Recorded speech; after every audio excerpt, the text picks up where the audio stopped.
back with another episode of Average Joe Sports Talk with our high school preview show for this week. We got some pretty decent games in the area. The big one is going down in Southside. Before we dive into that game, I got my man Dax here with me, Woods, and Mr. Abercrombie's gonna sit in with us on this episode. Starting out, we got Gadsden City traveling up to Bob Jones this week for a key Region 4 game. This is one of those games where, you can almost throw the records out the window. They've had some pretty good games over the years. I think this is going to be the week we see Gadsden City get it together. I know I said that last week, but seeing the offense get it going last week, I think this is going to be the week that they finally get it together and put all the pieces of the puzzle together, I guess you could say, and get a huge win over Bob Jones. Bob Jones started out the season with against two out-of-state teams, 2 wins, but once they started region play, they kind of flopped. So I'm not sure what's going on with them, but Gadsden City is going to pull it out in the defensive battle, 17-14. That game.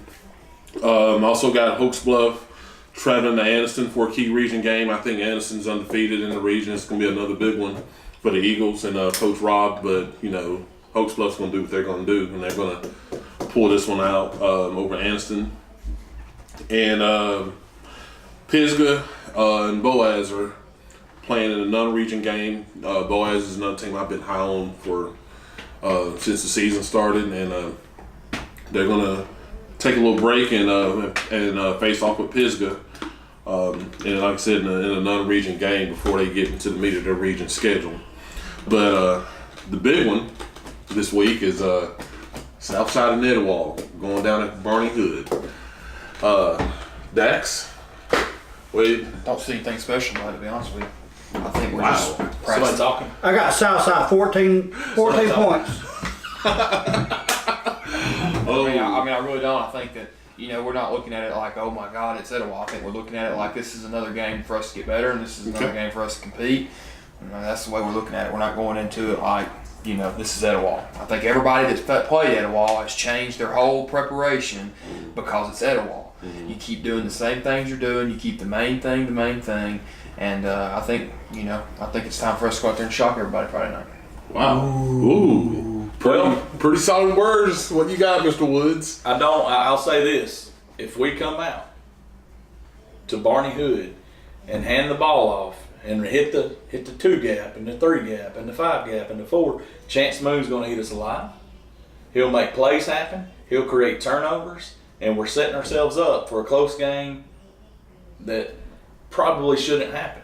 Now, if we try to get on the edges, and my boy Colton Morrison's out there at one corner, and I don't want us to pick on him too much, but whoever the other corner is, I don't know who he is, but let's pick on him.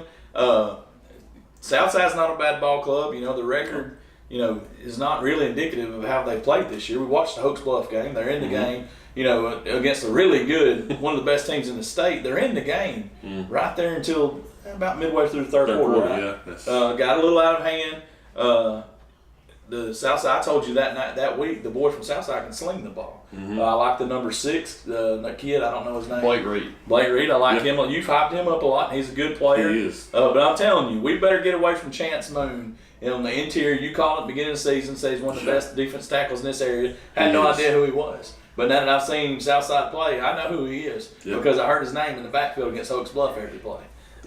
We need to get on the edges, and I challenge the Etowah coaches, man, get it to our playmakers in space and let's see what happens.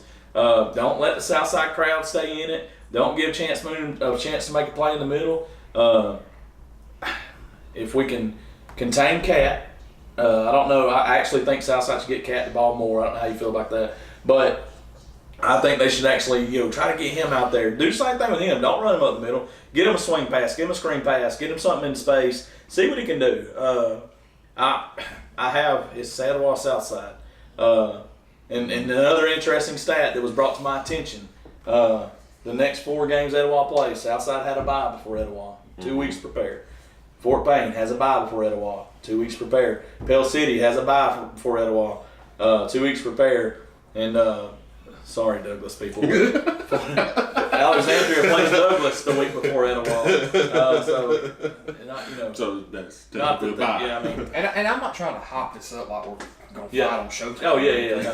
But the bottom line is I think so many teams, and I'm not up there as I'm not head football coach or offensive coordinator or anything, but it's easy to see. I mean, even if you're at a program, every team that's played Etowah, and I can't speak for everybody, but I'm just gonna go out on a limb and say they've changed their preparation because they're playing Etowah Friday night. I think you have to keep the main thing, and if you do that, you have a chance to be successful against Etowah. And I think, like you said, our record is indicative. I mean, it really is.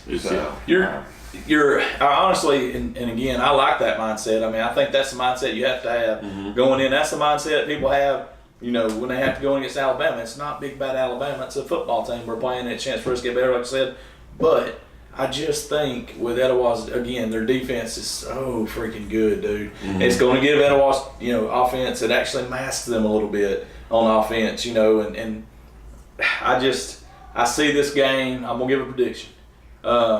I'm gonna say 38-7. Wow.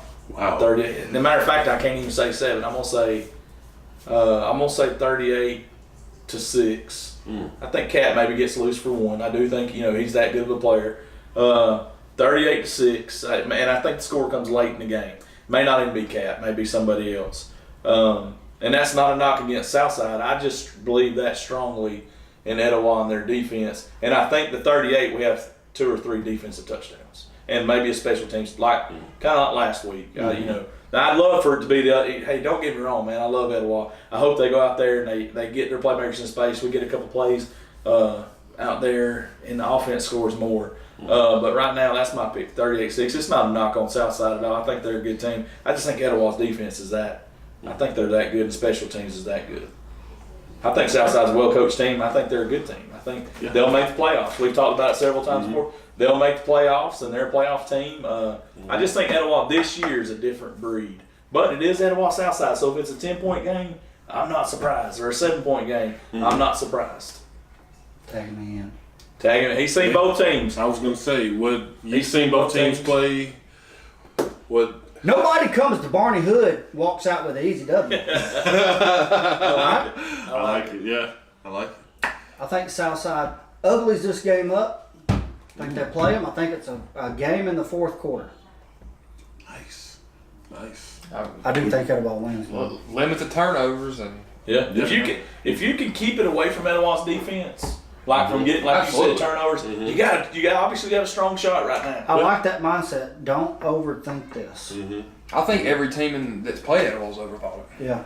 I tell you though, another guy gets overlooked in Etowah's unbelievable defense is Nana Davis at corner. The kid's his back pedal, his hips, the way he opens it, how quick he does it, and I know he's a good running back. But we got Trent Davis running the ball most of the time. And then Trent slides the corner also at times.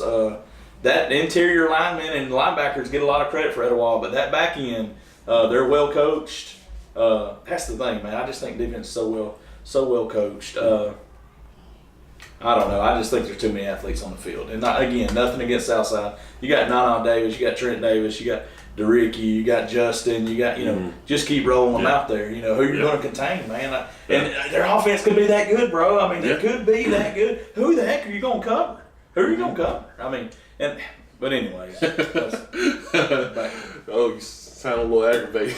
I'm not. I know this thing could be like. I want a state championship. Yeah. I want to be able to go to Birmingham. When's the last time? I mean, in 2000. Early 2000s. Early 2000s. Yeah. I mean, so let's do it, man. Let's get this offense clicking. The defense is doing their thing. We got special teams. It's unbelievable. Except punt. We need to get Coach Edge's son does a great job punting, and he's an inexperienced punter. But let's, maybe we don't need to use him as much. This is the best Etowah team I've seen since they had a guy by the name of Sean Barkley. Real special player over Etowah. He beat Gadsden with a game-winning field goal. We're not going to talk about that. That was my senior year. We're not going to talk about that. That's Sean Barkley. I had He played linebacker, punted, tight end. tight end, kicker. Yeah. Best team I've seen since him. Yeah. And our flag football season had 42 touchdown passes, and 30 of them were to him. Yeah. Yeah, I had a class with Sean Barkley at Gadsden State. Him and was another guy, a couple of Etowah people, football players, and that year I think Gadsden High and Etowah were still the class. They were the teams in 5A, and so needless to say, yeah, it was going to class and it's like, yeah, we just whooped y'all. We'll see you again in the playoffs, and it happened, and they beat us in the playoffs, and I was like, you know what, whatever, But yeah, this Etowah team is something special. They could easily run through the North because I don't see any teams in the North half of 5A really challenging them, in the playoffs. I do think this is a special Etowah team. I think they will compete. Mm-hmm. I also think Hoax Bluff will compete for a state championship. Yeah. That'd be a cool game to watch. That would be. On Hoax Bluff. I know. That would be awesome. Etowah still beat them. I mean, there's no doubt about it. But Sure. I mean, it would be fun to watch. I do love that number 10. I can't remember Braden. I was told that Briarwood, which is number 1 in 5A, I was told that they were in a South region, and if that's the case, They are. That's the case, then I mean we could see a Etowah Briarwood match up in the I state think you're championship looking at game. the same situation with Hoax Bluff and UMS Ride. Is that right? Yes, and Briarwood is in the South region, so you're looking at the 1 and Russellville's 2. down this year. Yeah. I really can't think of any teams, in the 5A North that could challenge Etowah. Madison Academy, they moved up to 5A, but since that coach they had left, I mean they haven't been the same. We've got some good football going on around here. We do. Some of the best that I've seen in a while in this area. Boaz, Oxford. Yeah. There's a team over in Rome. Yeah, I did bring that up Yeah. on Facebook. I would like to go over and see that team play because they have knocked off some pretty big teams over there in Georgia already this season. And That's only a 45-minute drive. We may have to. you look at Hoover, which has dominated Alabama, Mm-hmm. and they got beat by Hewitt-Trussville last week. Yeah. Big win for Hewitt-Trussville. Yeah. Hewitt-Trussville's stacked. They've got, 4 or 5 guys that are coming to Alabama. Yeah. Yeah. They To Alabama, like they're going to Yeah. the University of Alabama. 4 or 5 on one team. Yeah. Whew. Yeah. I mean, they beat Hoover 56-24. Yeah. Need to mention Bo being Yeah. IMG game. Yeah. Yeah. That's a so, big Did you take some notes on that game? I've got IMG ranked number 1, Mater Day ranked number 3. Be like watching the college games. We're just going to be sitting there watching. Yeah. Our other counterpart, Bo, is going to be attending that game this week out in California. So that's going to be a huge game, and I'm sure we'll get some live shots on the Facebook page for that. He's our national guy. Yeah. We're all He's We got him on the road. yeah, we got him on the road this week. If we have a graphic that could show him and Misty on a bus from Oregon, Oh, that would be nice. Yeah. IMG, Mater Day. Yeah, that would be nice. So, we're going to cover, big games in high school. Hoover this week, they've got Oak Mountain, the team that has never beaten Hoover in 15 tries. That streak continues. That streak should continue, but, after a letdown, after getting beat like that, I really feel sorry for Oak Mountain this week. I don't think I've ever heard of Oak Mountain. Like I told you, I was Kenny Chesney concert. Amphitheater. It's a fairly new school. I think they may have opened in the early 2000s, late 90s, I think. Yeah, it's a fairly new school. Any other games we want to touch on? I think we got it covered. This week. Well, this has been another episode of Average Joe Sports Talk. Don't forget to hit that like and subscribe button on the YouTube page, and hit the bell to get the updates when we drop new content. Have a great night. Go Devils.